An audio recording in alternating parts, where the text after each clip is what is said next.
And looks like we're live.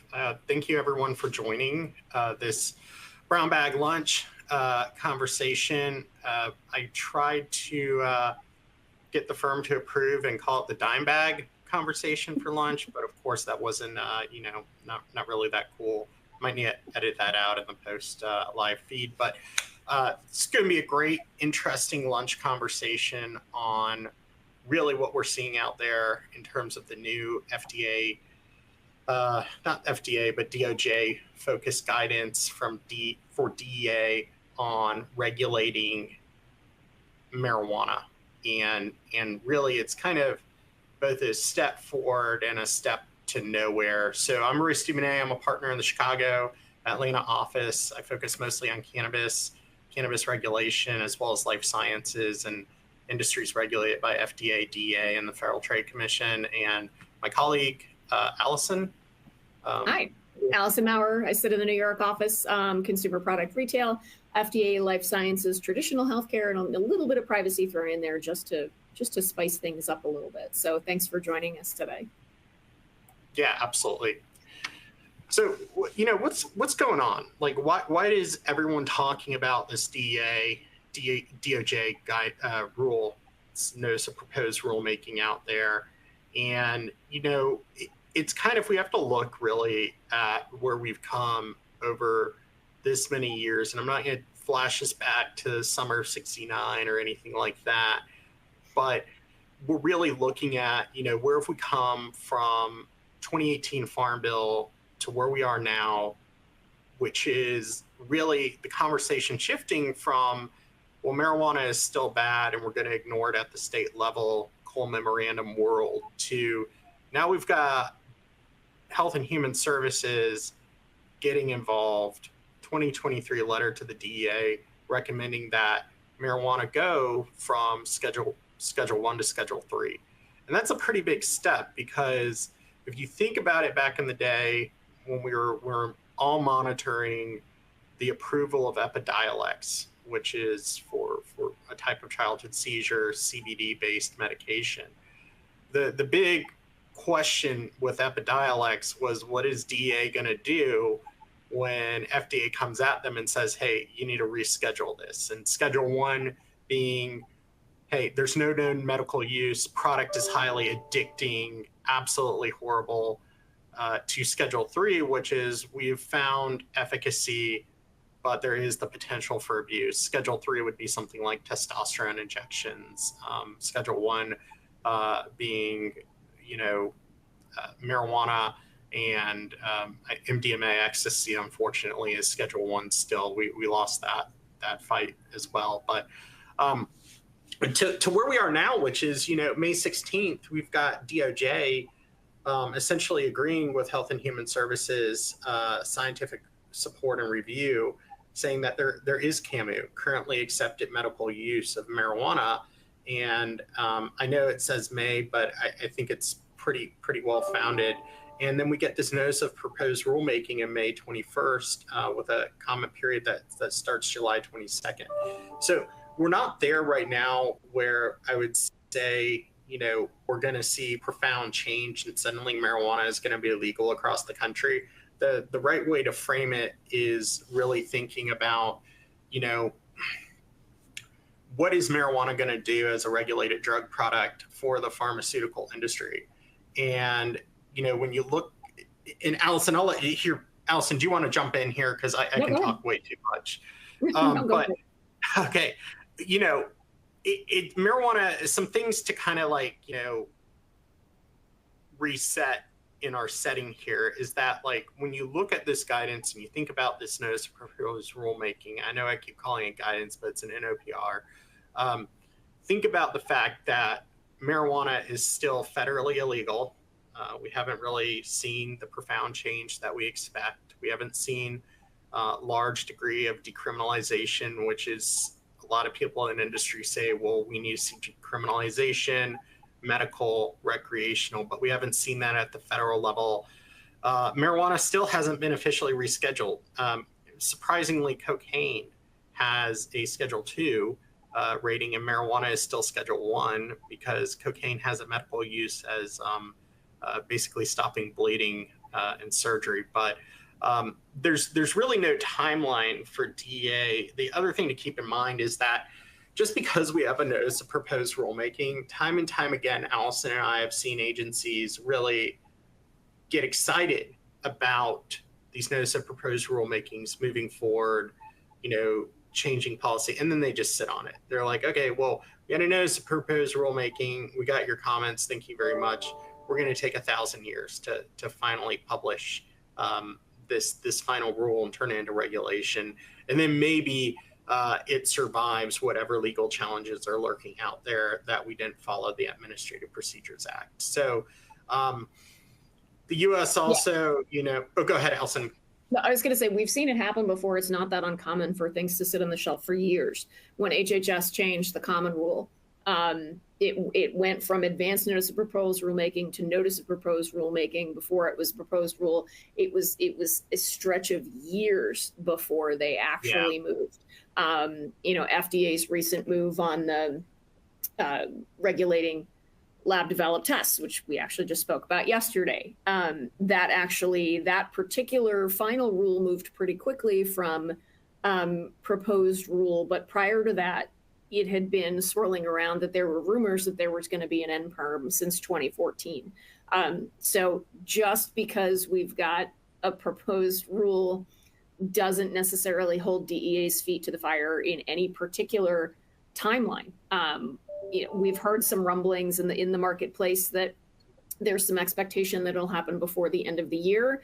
But even if the rule is finalized before the end of the year, it doesn't necessarily mean that the rule goes into effect by the end of the year. So there's still a lot of sort of sit and wait and twiddle your thumbs time happening here. So, there was initially a lot of celebration. Yay, we've been rescheduled. It's a little bit of hold on. We're not even close to being there yet. So go ahead, Royce.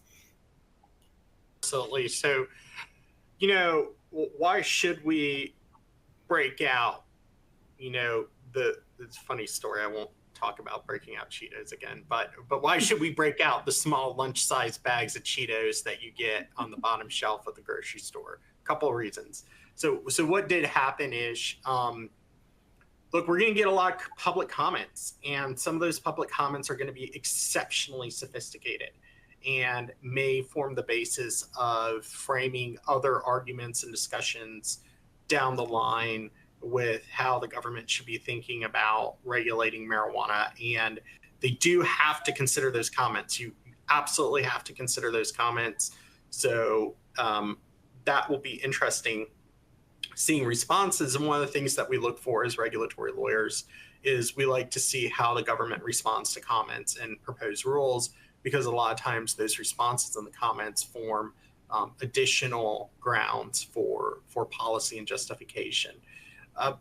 It would be a Schedule III drug, but you gotta, and I like the way Allison put it in here, you gotta think about from the pharmaceutical side. So what does that mean for, like if you're a drug company, like, great, cool, your clinical studies may move forward. And we can definitely talk to our life sciences clients about the way they should be thinking about their clinical trial sites and studies that involve the use of marijuana. But for industry that is not on the pharmaceutical pathway, it's really going to make you think about, okay, well, the way I would think about, and the way I've been telling clients to think about it is, if I have these facilities in place that can make certain marijuana products, or I have the operations, the strains, the know-how, and the technical ability to grow marijuana, there may be a place for me within regulated industry that would allow me to at least transfer or transform some of my operations into a type of business or a form of business that would enjoy a little bit more regulatory protection and legality. And I hear all sorts of things out there about the magic that is happening around IRS Code 280E, which prohibits you from taking standard business deductions for an illegal enterprise. But let's just ignore the magic that is happening out there with 280E. you wouldn't even need to consider it. You'd just be able to say, look, I run a legitimate API manufacturing operation. I run a legitimate, cannabis business. I don't know if that's going to fly, but it's at least a pathway to start thinking about if this rule gets made into regulation, if this rule survives litigation challenges, and if this rule makes it down to the end of the day and we start seeing an enforcement environment and enforcement discretion around some of those businesses. So tons of ifs, not saying, go change your entire business model or business plan, but that's the conversation, and the interest is kind of in what does this mean for people that are in the pharma services space. So we can go to the next slide, Allison. And I think one of the big things, and we keep talking a lot about the opportunities and challenges here, and part of the discourse back and forth here, which has been really interesting to sort of try to read the tea leaves, was HHS kept pushing DEA to reschedule. Reschedule. DEA said, we're not sure yet, give us time. And then HHS pushed harder and the administration pushed harder. So DEA went, fine, you want it rescheduled? We're going to reschedule it. Guess what? It's now the FDA's problem.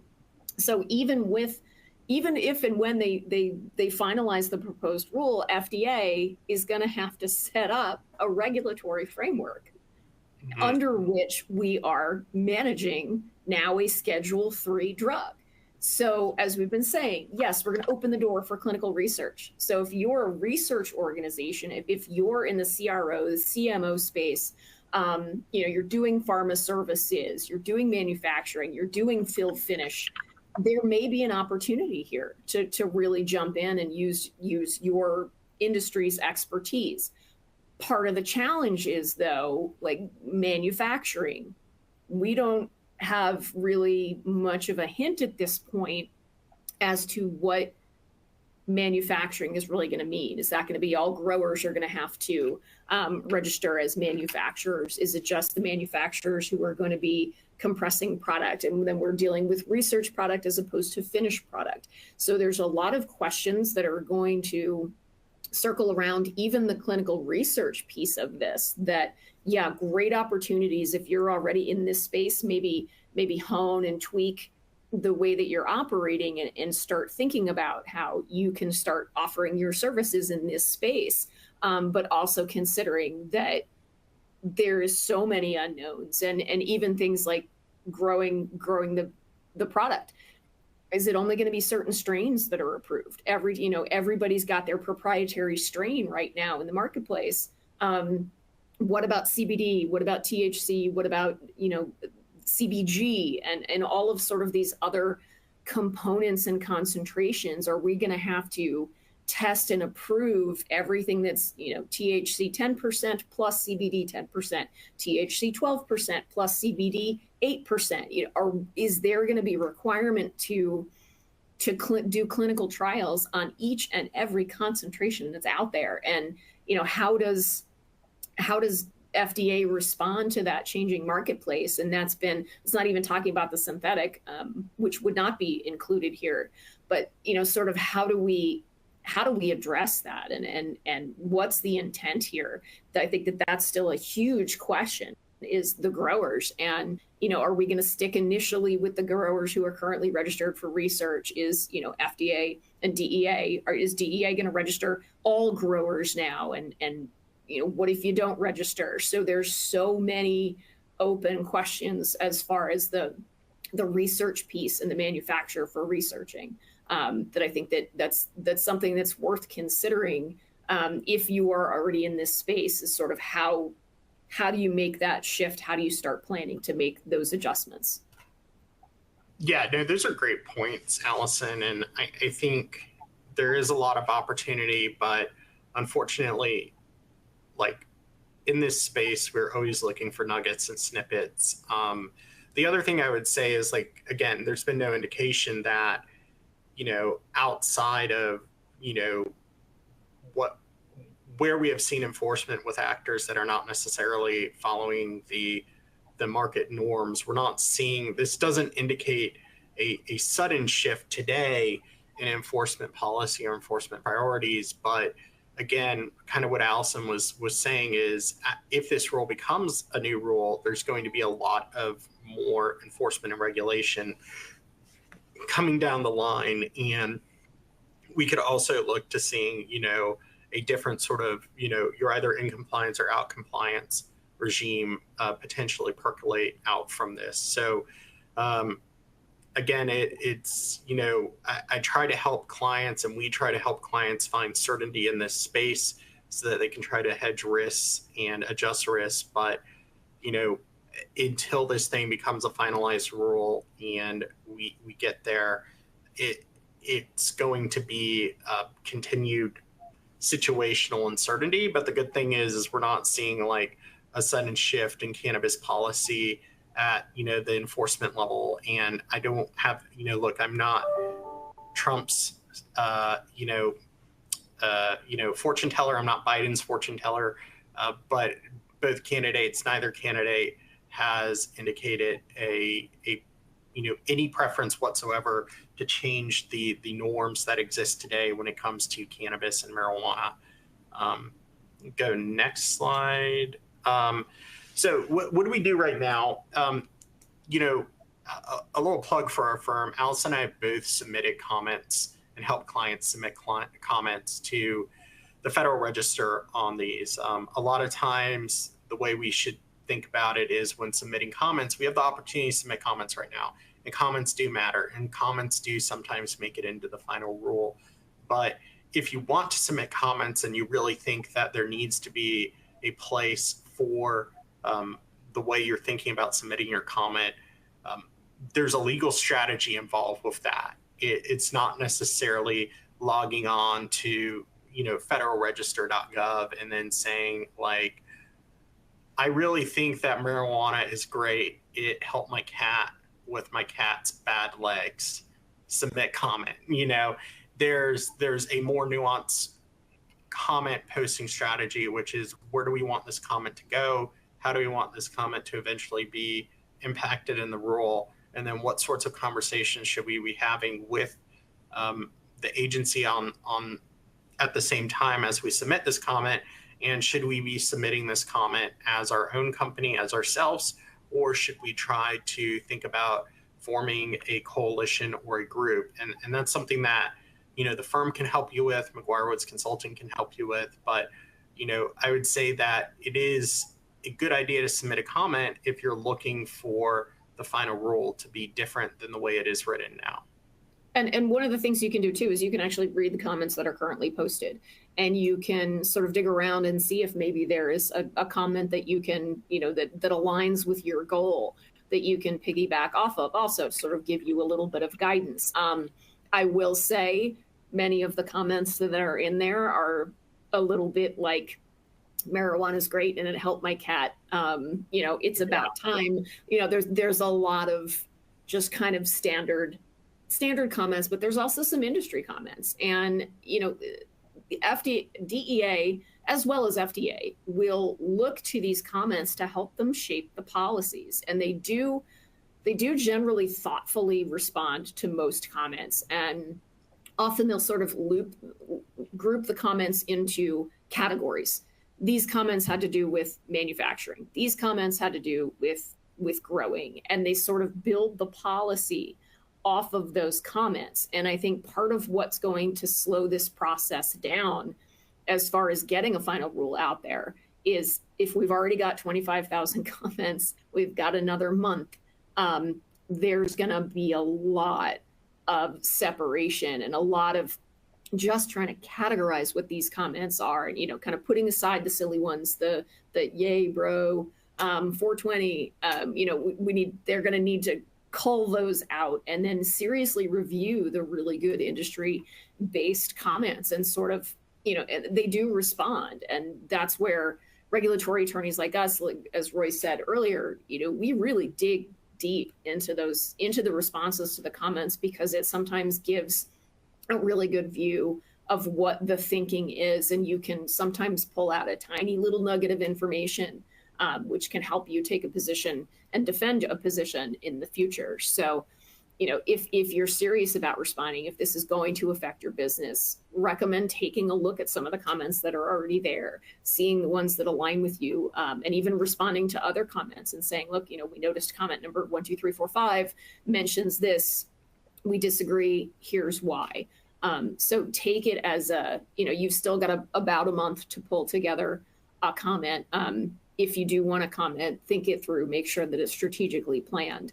And then, make use of what's already out there. And, when DEA responds, they don't respond by comment often. They usually, again, they lump them together. They won't call out, this particular person suggested this, but they'll say, there was a comment that indicated XYZ, and we agree for this reason, or we disagree for this reason. So they're going to have their work cut out for them responding to these comments. So, I think that gives us a good sense that, if we wind up in the 30 to 50,000 comment range by the time this thing is closed, they don't have the resources to review and respond in a super timely manner. Absolutely. So I think the thoughts here, and look, we're trying to keep these brown bag lunches a little bit faster because we all got things to do in the middle of the day on a Thursday. So, but, really what we should be thinking about is, keep being creative, keep thinking of ways that this industry can grow and sustain itself. And I would say that there is opportunity down the road here. We are seeing the fact that we're at this point where the government is putting out a notice of proposed rulemaking from where it was, 10, 20 years ago is pretty significant. And I think we're going to continue to see progress towards cannabis. If you're in, an investment side of the industry, if you're in banking or if you're in an ancillary business, now is a good time to think about, what would my policies, what would my internal, know your customer rules, what would my risk tolerance look like? Should I start beginning to see, some divergence in the industry towards those that want to focus on medical and rec at the state level versus those that are really moving towards cannabis as a approved drug product?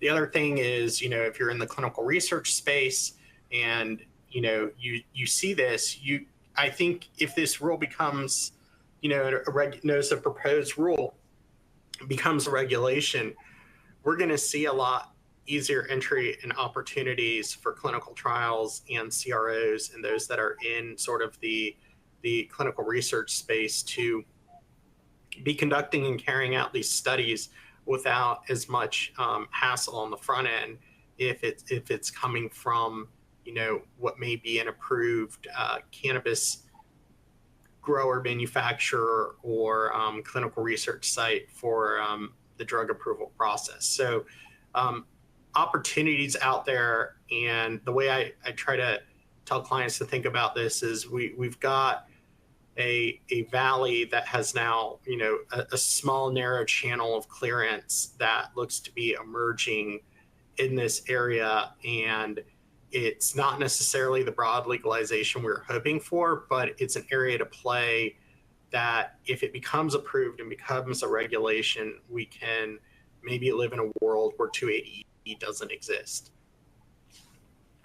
So, Royce, we've got a couple questions. One of them I want to let you take on the banking side. So the practical consequence of proposed rescheduling for financial institutions regarding provision of services to direct and indirect marijuana, cannabis-related businesses. So I think you started to touch on that a little bit. We advise, I said I was going to let you take it. I'll start, and then I'll turn it over to you. We do advise clients in this space to have a very robust risk management policy of vendor risk vetting, policies and procedures where you're doing your due diligence. You're making sure that those businesses are diligencing their suppliers and their vendors and their diligence process. I think that by rescheduling down to 3 instead of 1, it's no longer going to be the focus on these illegal business. You're not aiding and abetting CSA violations at this point. However, there's still kind of a little bit of an asterisk there that for companies that are, you're still selling in the marketplace. If it's now a Schedule 3, but you're selling in the marketplace and you're legal on a state level, little bit of question. And I think, the Safer Banking Act has been stalled for quite some time. And I would think that we would need some additional legislation there, and this may kickstart that, okay, look, now we're in a place where we really need to loosen up a little bit and give banks the opportunity to do some business and to lighten up the restrictions a little bit there. So Royce, I want you to speak on that also. Yeah. So practical takeaways for financial institutions. I think that we would still think about, at the FinCEN level, direct and indirect cannabis related businesses. I would definitely keep, kind of the FinCEN AML analysis intact for pretty much, are you investing in a warehouse? Are you investing in a business that, is growing? Those distinctions and those aspects that we've developed over the years to judge risk in terms of, banking with marijuana still need to be in the place. What I'd argue is that there's now a third category, kind of the way we thought about with hemp, which is like, okay, so hemp is legal, and we are allowed to bank hemp but we have to do additional diligence to make sure that the hemp is meeting the federal definition of hemp, which can be hard. I'd probably say that the other aspect of that third category of legality is now going to be, legitimate pharmaceutical enterprises or businesses or operations that are part of approved clinical trials or drug development or drug sales, where the marijuana has, some sort of pedigree to it where it's going to be part of an approved drug product. I think that that's another category that we should start thinking about and thinking on policies for is, okay, so if this rule becomes final and we get this area where marijuana is going to be rescheduled, as a financial institution, as a business, the practical impact is I now have another area to look for legality. So when I'm reviewing whether or not to make an investment or issue credit, this is the other category that I should look for to see if it has a lawfulness to it or color of legality. Another question I got, from the audience was, do we think that there's going to be a loophole crackdown on the Farm Bill for the intoxicants? I think it's coming. I think a lot of people out there realize that, there's a lot of benefits and a lot of opportunity that has come from the Farm Bill, but, the government's view, and I think it's going to happen more at the state level first, but the view at the state level with Delta 8 and Delta 10 has been much more aggressive in going after Delta 8 and Delta 10. And I think at the federal level, most lawmakers are recognizing that there is this, quote, loophole where hemp includes all the components, part of the plants. I'm not getting the language right, but basically includes everything but Delta 9 at above 0.3% on a dry weight basis.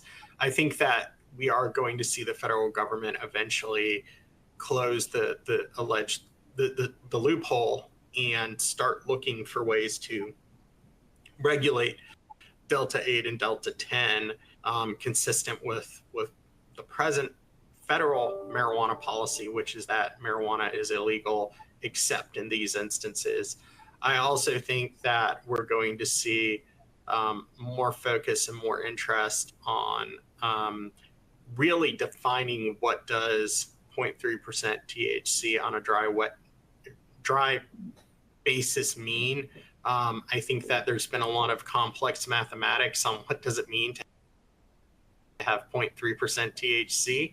And I predict that we're going to see more clarity from the federal government down the road what 0.3% means. So, I would say that there's always going to be a place for Delta 8 and Delta 10, but I think that exception to the Farm Bill is going to be closed in the next couple of years. Yeah, and I think DEA telegraphed a little bit in the proposed rule. Yeah. But look, it's the plant, it's the naturally occurring only.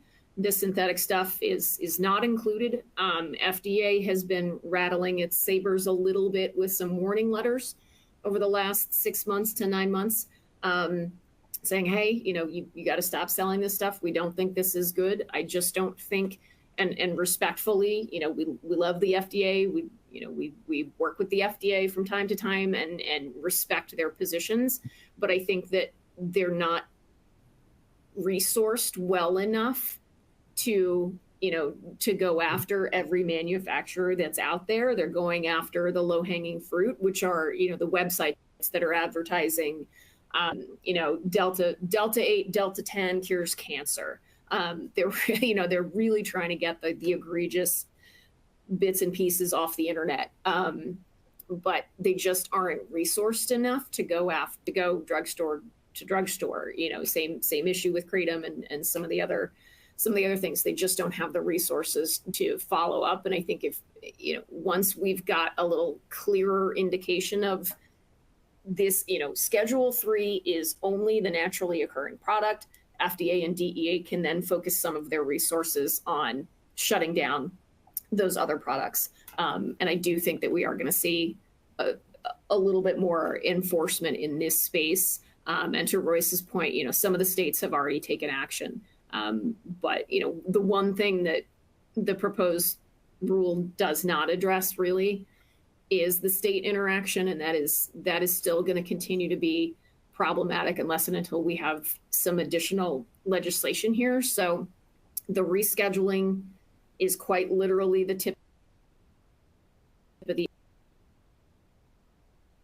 across the board before we really make significant progress here. And again, kicking some of the regulatory schema over to the FDA is probably going to take some additional regulation from the FDA, which means more proposed rules and a little bit more delay. So, best case scenario, everybody I think was hoping for was deschedule, not necessarily a reschedule, but a reschedule is a start. Yeah, and look, we approaching the end of our 30 minutes, but our contact information is up here. You can Google us. I want to also say that we are now Chambers ranked for cannabis, which is kind of really cool. And Chambers is like, we love our USA News and World Report and all that stuff, but with Chambers, it's really an honor. It's a very complex review process on our firm to make sure that we're actually who we say we are in terms of our cannabis sophistication and level, and really happy to have gotten that ranking. But here's our contact information, our phone numbers. We're always happy to answer questions or comments. Allison and I do not have some sort of secret Billatron in the background where we're dinging our clients or prospective clients for every time that they're trying to get some input on us. But we're really happy to have conversations and see where they lead, and to just generally be connected and involved in this industry, because if you're not on the ground level, you could really miss things within a matter of months. So, but please reach out to us if you have questions, comments. Thank you so much for attending this webinar. And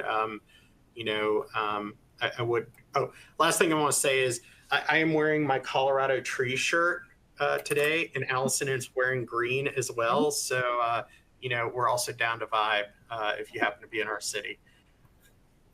All right. Thanks. All right. Everybody. Thanks for joining.